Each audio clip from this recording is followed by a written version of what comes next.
4 प्रॉपर्टियों को इन्होंने कब्जा कर लिया। खसरा 484 जो डीपीएस के पीछे है वो इन्होंने दे दिया। माता सुंदरी रोड एलएनडीओ ने कब्जा कर लिया। लाल मस्जिद सीआर के पीछे की सारी ज़मीन जो कब्रिस्तान है वो एलएनडीओ ने सीआरपीएफ को दे दिया। तिकोना कब्रिस्तान जिसको ये खुसरो पार्क कहते हैं, डीडीए उस पर कब्जा करना चाहती है। केंद्र सरकार कब्जा करना चाह रही है वक्फ की ज़मीनों पर, ज़बरदस्ती कब्जा करना चाहती है। जो 4 प्रॉपर्टियों पर इन्होंने कब्जा दिया उस पर मैं ही लड़ा ना, लाल मस्जिद को बचाने में ही पहुंचा था, माता सुंदरी रोड को बचाने के लिए मैं ही पहुंचा था, कि खुसरो पार्क को बचाने के लिए मैं ही पहुंचा था, उसको जो तिकोना कब्रिस्तान है, जो खसरा 484 है, वहां मैं ही पहुंचा था। हम तो लड़ रहे हैं ना कि देखिए वक्फ का नुकसान हो रहा है। अगर तकलीफ अमानतुल्लाह से है तो आप बताओ, अमानतुल्लाह तकलीफ दूर करने के लिए तैयार है।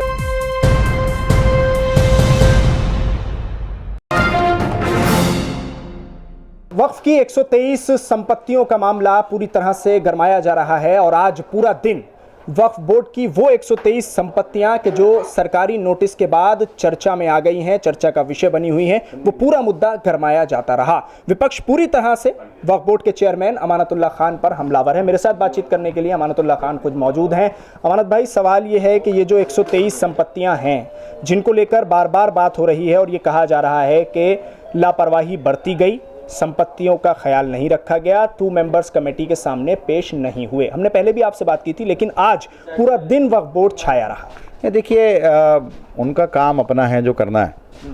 अब ये कहना, ये तो वही कह रहे हैं लेटर में जिसके खिलाफ हमने रिट में हैं, जिसको 1 फरवरी को नोटिस हुआ, जो वहाँ पे जाते रहे, तो वो डिपार्टमेंट ही कह रहा है कि साहब वो आए नहीं, तो ये तो गलत है ना।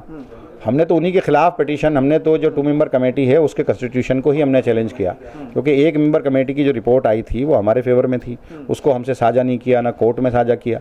2 मेंबर कमेटी बना दी, 2 मेंबर कमेटी के कॉन्स्टिट्यूशन को हमने चैलेंज कर दिया। 2 मेंबर कमेटी बनने से पहले 4 प्रॉपर्टियों को इन्होंने कब्जा कर लिया।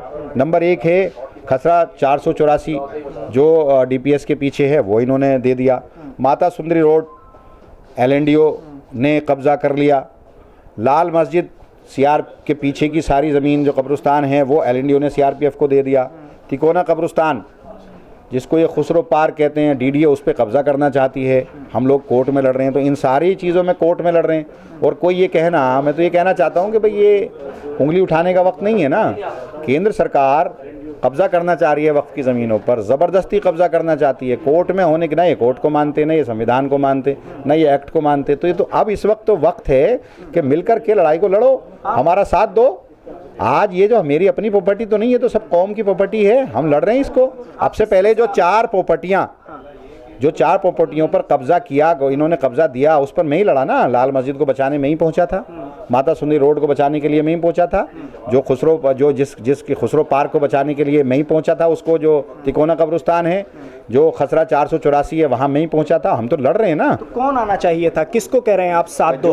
कौन लोग? जो लोग आज कह रहे हैं लड़ाई, जो लोग तनकीद कर रहे हैं, तो वो आए ना, रिट में भी आए, मौका है उनके पास, तो पीआईएल फाइल करें। आज तो मौलाना कल्बे जवाद साहब ने कहा है आपको साफ तौर पर कि अमानत नहीं, उन्होंने खयानत की है, वो खयानत कर रहे हैं। अब ये कैसे कह सकता हूँ? ये देखिए, मैं तो कल्बे जवाद साहब के जो करीबी लोग हैं उनसे कहना चाहूँगा कि वही लोग तो हैं जो सीबीआई में हमारी कंप्लेन करते हैं, जो ईडी में हमारी कंप्लेन करते हैं, वही लोग तो हैं जो नो कॉन्फिडेंस मोशन वक्फ बोर्ड के अंदर लेकर आए हैं, वही लोग तो हैं जो एसीबी में हमारी कंप्लेन करते हैं। तो उनको समझाएं कि देखिए वक्फ का नुकसान हो रहा है।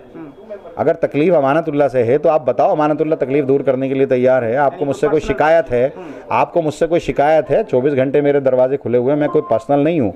ये तो वक्फ का मसला है, कौम का मसला है। इस वक्त कौम की प्रॉपर्टी है और इसको हम हर हालत में बचाएंगे।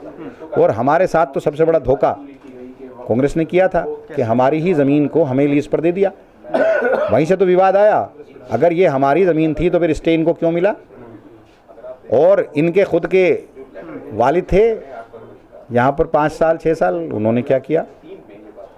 ये प्रॉपर्टी आज की तो विवाद है नहीं ना, ये तो 1911 से विवाद चला आ रहा है। अंग्रेज़ों के टाइम में जब अंग्रेज़ों ने ये तय किया था कि हम दिल्ली को राजधानी बनाएंगे, तब उन्होंने सारी ज़मीनों को एक्वायर कर लिया था। लेकिन उस वक्त में भी वो जो मस्जिदें थी, कब्रिस्तान थे, दरगाहें थी, उनको एक्वायर नहीं कर पाए थे। तब से हैं, आज का मुद्दा थोड़ा यही है। लेकिन आज ये केंद्र सरकार जो भाजपा की सरकार है बैठी है, ये इनको भी कब्जा करना चाहती है कब्रिस्तान को। और कई 4 कब्रिस्तान जो मैंने बताया, इनको ये कब्जा कर चुके। इन पर बिल्डिंगें बना रहे हैं, हम लोग कोर्ट जा रहे हैं, वहाँ से स्टे मांग रहे हैं, सारी चीज़ मांग रहे हैं, हम लोग लड़ रहे हैं, नहीं मिल रही है हमारा हक। बजरंग दल और वीएचपी भी सवाल उठा रहे हैं इन संपत्तियों पर। भाई बजरंग दल वीएचपी को तो स्टे मिला ना, अगर कांग्रेस ने उस वक्त में हमें ये लीज पर नहीं दी जाती या उसी वक्त इन सारे रेवेन्यू रिकॉर्ड में जो हम जहाँ के हम थे, भाई तीन कैटेगरी थी ना, 300 ज़्यादा प्रॉपर्टी थी, 3 कैटेगरी बनी, अलग अलग कमेटियाँ बनी, उन्होंने कैटेगरी बनाई कि ये पर इन पर कब्जा हो गया, ये छोड़ दो, ये हम नहीं ले सकते, इनको छोड़ दो। जो आखिर में बची, जो ज़्यादातर जो 95% से ज़्यादा मस्जिदें, कब्रिस्तान और दरगाहें थी वो बची, तो कम से कम वही रेवेन्यू रिकॉर्ड में मुसलमानों की लिख दिए जाते, कमेटी के नाम लिख दिए जाते, या मैनेजमेंट के नाम लिख दिए जाते, या दिल्ली वक्फ बोर्ड लिख दिया जाता ये प्रॉपर्टी, तो ये सब नौबत नहीं आती। आखिरी सवाल अमानत भाई, वक्फ बोर्ड में हम लोग अंदर मौजूद हैं, आपसे बातचीत कर रहे हैं। बाहर कुछ इमाम जो हैं वो अभी भी धरना प्रदर्शन कर रहे हैं, लगातार चलता चला आ रहा है, लेकिन इस बार कहा जा रहा है कि ये प्रोटेस्ट इन्हीं 123 संपत्तियों के मामले को लेकर और सैलरी के मामले को लेकर। नहीं, ऐसा नहीं है, वो आए थे मेरे पास, मिले हैं, वो परेशान है बेचारे, उनकी परेशानी बिल्कुल जायज़ है, मुझसे बात करने के लिए वो आए थे, मैंने बात की और कहीं ना कहीं बहुत जल्द हम उसका मसला निकालेंगे।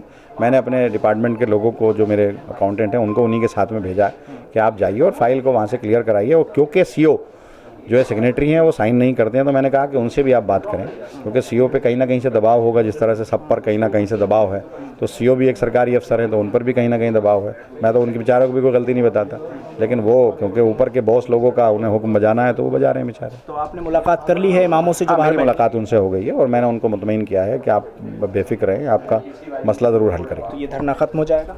धरना नहीं, वो तो बैठे थे बेचारे, बात करके वो चले गए।